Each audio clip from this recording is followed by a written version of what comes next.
is going on, guys? Bob here, back with another video. And if you read the title, then you already know. Today we're gonna talk all about how I went from looking like just a round and lumpy potato to looking like a chiseled Greek god in 12 weeks. All right, maybe I didn't get that shredded, but I got pretty lean in 12 weeks. So here are the 5 concepts that I put in place to help me achieve that look. Now, full disclosure, before I get into this, just understand that if you're the type of person that's following along, you take down notes, you're gonna do everything that I did exactly 100% to a T, you're not gonna skip over anything.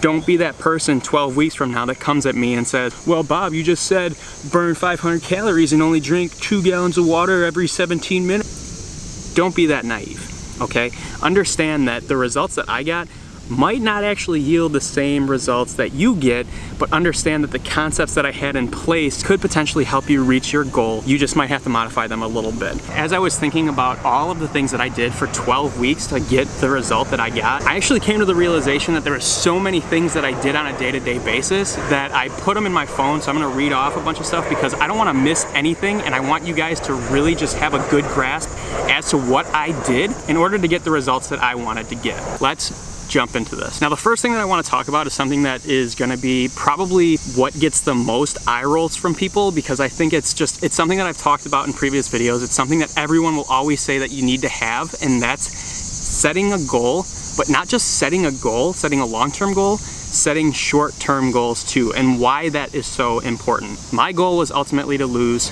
only 13 pounds in 12 weeks, a little over a pound a week for 12 weeks. I ended up losing 20 pounds in 12 weeks. And whether your goal is to lose 20 pounds, maybe your goal is to lose 50 pounds in 6 months, whatever that might be, you should really focus on setting short-term goals too. Having a long-term goal is a really great thing to aim for, but unless you have weekly goals set for yourself, or even monthly goals if you're doing something that's like 3 or 6 or 7 months down the road, how do you know at week 8 you're on par or on path to reach that ultimate goal at week 12? So it's really important to have a long-term goal. So if your long-term goal is 20 pounds in 12 weeks, long-term goal, your short-term goal is gonna be a little bit over 1.5 pounds. It's like 1.6 and change or whatever it is every single week to get you to that 20-pound end goal. And having short-term goals is important for 2 reasons. 1, it helps you stay on track. It's making sure that you're doing everything you need to do to get to that end result. And 2, if you're hitting your numbers each week, chalk that up as a win. I mean, that should be something that helps you stay motivated, that helps you keep pushing to want to continue to do more, be better, and hit your goals the next week. Keep that idea in mind when you're thinking about setting goals, setting realistic goals, and then working week to week to achieve that ultimate goal. Now, tip number 2 is going to probably be the most important when it comes to setting the goal. So once you have your goal set in place and you know I'm going to lose 20 pounds in 12 weeks and my weekly goal is going to be 1.5 pounds each week, the next thing is gonna be writing down your nutrition plan and writing down your workouts.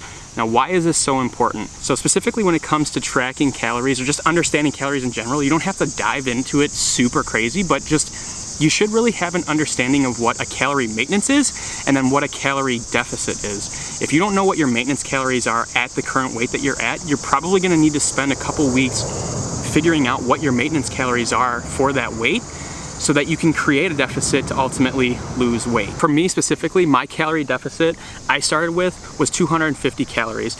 Prior to my cut, I did a 12-week bulk, so I was already tracking my calories. I was writing down my meals and tracking my macros for 12 weeks prior to my cut, so I already knew what my maintenance calories were at a specific weight. So even if you're planning on starting a program that's 12 weeks long, you might need to spend 2, 3, or even 4 weeks to figure out what your maintenance calories are, just so that you can create the deficit and start that program. So just be mindful of that when you're thinking about all this and you really don't understand what to do, that you might need to figure out what your calorie maintenance is before you can move into a calorie deficit.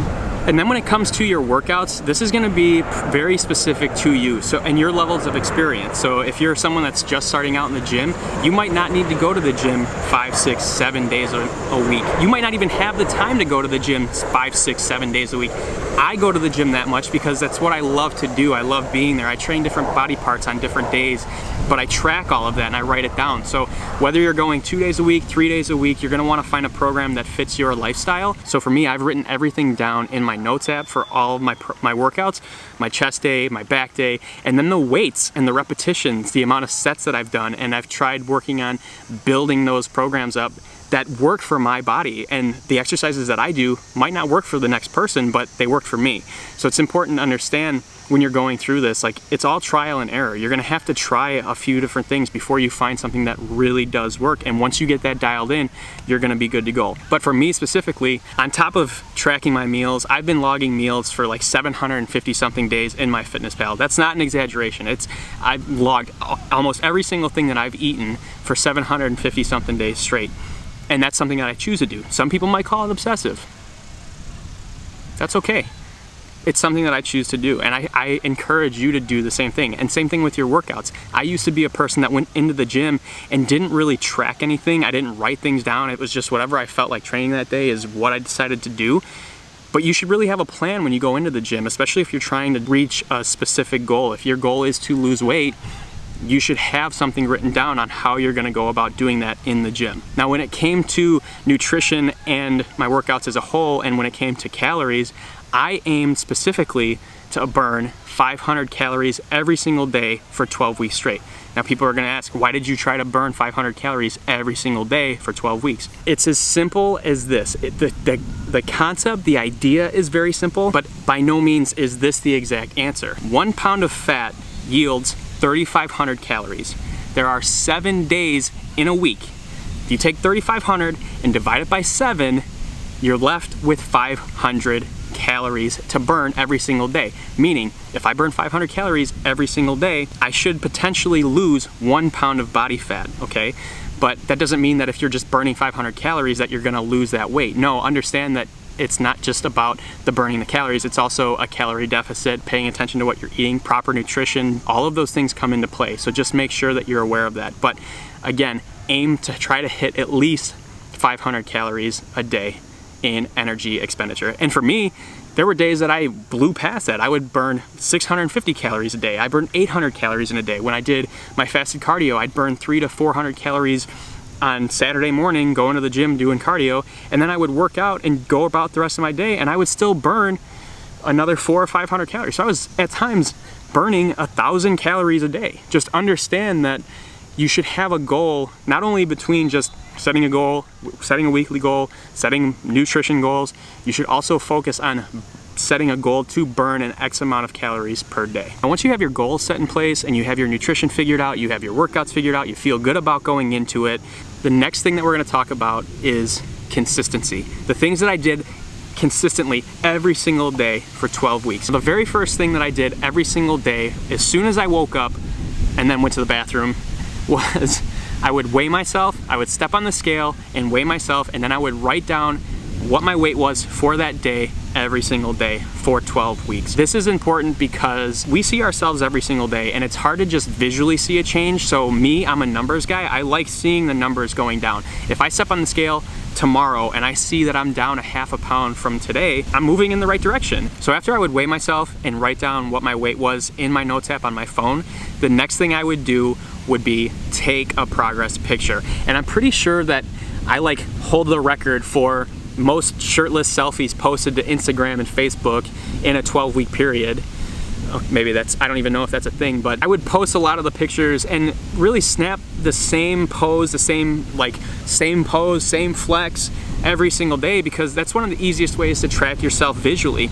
You have to remember, we look at ourselves every single day. We stare at ourselves in the mirror when we're getting ready. When we go into the bathroom, we wash our hands, we look at ourselves in the mirror and see us. We're not gonna see the changes day to day, but if you take that first picture that you took day 1, and then you take that last picture that you took day 7, week 12, and put them together, you should ultimately see a change. You should see a difference. And that's the point of doing it. So a lot of pictures that I posted were exactly the same pose because it's something that I can refer back to and say, look at how I've changed. Look at how my shoulders got bigger. Look at how my waist got more narrow. Look at how my abs got more defined.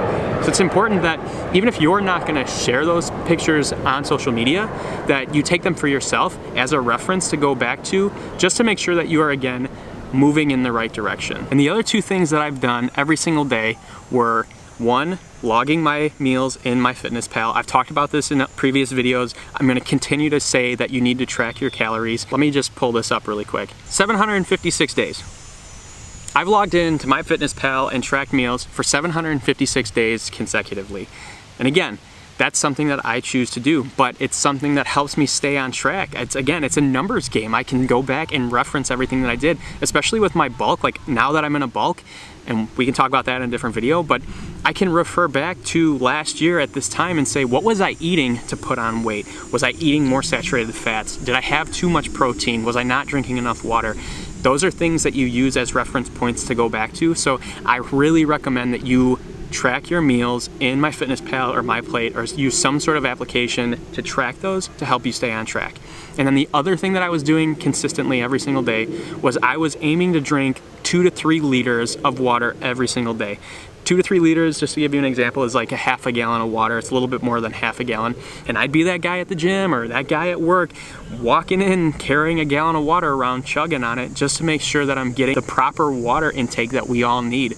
Now, there's so many reasons as to why we should drink water. Primarily, like, that's how we stay hydrated. It's good for our muscles, but also that's how our nutrients get transported through the body, is through water. It helps with digestion. It helps keep our skin looking good, even though I still break out. I'm 31 and I still break out, but I mean, stress, right? So there's nothing I can do with that. But water is such an important role in everything. And I think a lot of people take that for granted. And I continue to drink water all the time. I actually drink more water now than I do of anything else, just because I thoroughly enjoy it now. Now, tip number 4 is not gonna be one that a lot of people like, because it's gonna challenge you a little bit, and it is not only being consistent, but being persistent at everything that you're doing. So waking up, weighing yourself, taking your progress pic, logging your meals, creating your workouts, getting to the gym, pushing hard.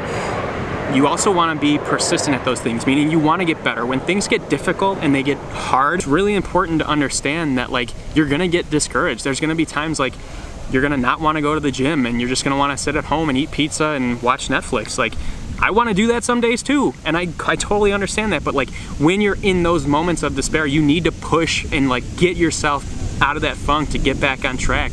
And it's important to be persistent, because that's the only way that you're gonna grow. That's the only way you're gonna progress. So you do wanna make sure that you are being persistent at getting better for yourself. Now, the last thing that I'm gonna talk about is not even really a concept. It's not even like a tool or a technique or anything like that, but it's more so just an emotional response that you'll have with your program, and that's, you should really enjoy what you're doing with your program. You should enjoy the process. You should enjoy the journey. And again, if you're doing every single thing that you need to do for 12 weeks or 16 weeks or whatever it is, you get to that end goal and you hit it, you should be excited about that. That's something that you put yourself through on your own that 90% of people, probably even more, like 95 or 97% of people can't do on their own. When you get to those points where you feel like giving up, just know that that's where everybody else gives up too. It's up to you to dive in and go as hard as you can on it to get the goal that you're looking to achieve. And that's it, guys. That's all I've got for you.